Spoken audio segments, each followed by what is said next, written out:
eternal ponderance that asks what might have been if events had only turned left instead of right at the crossroads of destiny. What if Mary Kate had been Ashley? What if the Mega Man franchise had ended with Mega Man 2? And what if JFK's diplomatic gamble with the Soviets in 1962 had gone horribly awry? Where in hell is my vodka and blue jeans? You promised, you Catholic bastard! Ow. This is just what happened in this less-than-inspired sequel to the actual Cuban Missile Crisis, The Aftermath. I know this sounds like something that Ice Cube should be starring in, but it's actually a military strategy game. Ready for action. The irradiated future is a cold, desolate slag heap, rendered in clean-looking 3D. Your goal, as one of 4 alliances, is to take over the territories of your enemies. But do you make war on a map using turn-based strategy? Turn-based! Or do you roll your tanks into the fray in real time? Real time. Turn-based! Real time. Don't fight. You can both have your way. Half of your road to global domination involves planning invasion routes and advancing your forces towards those yummy spoils of war.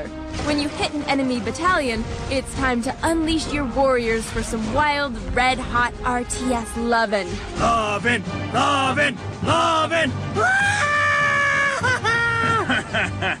As your vehicles move and fight, they consume gas and ammo.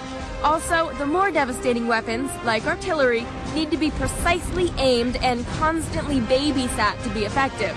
Battles are so complicated, you'll quickly long for the comfort of waiting for your turn to go.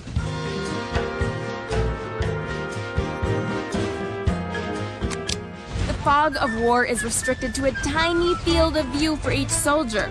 This makes ambushes a fact of life.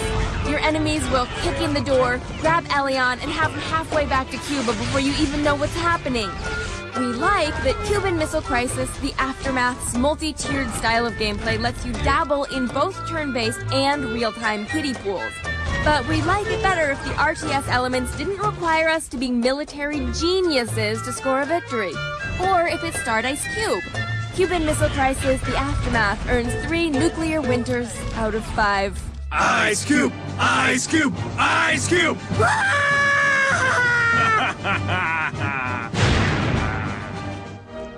Bourgeois pleasure no longer matters in video games. The only question is whether the game furthers the principles of the revolution. From now on, puerile Japanese RPGs are dead to you. The only games we will play are war games to ready you for our future struggles, which we hope will be turn-based. And farming sims, because they're adorable, and it's important that you learn how to castrate sheep. Gross. Well, soon, we will develop a new generation of games that will bring the spirit of the revolution to consoles everywhere. Except, ironically, the revolution, which is too full of Nintendo magic to ever espouse one political doctrine.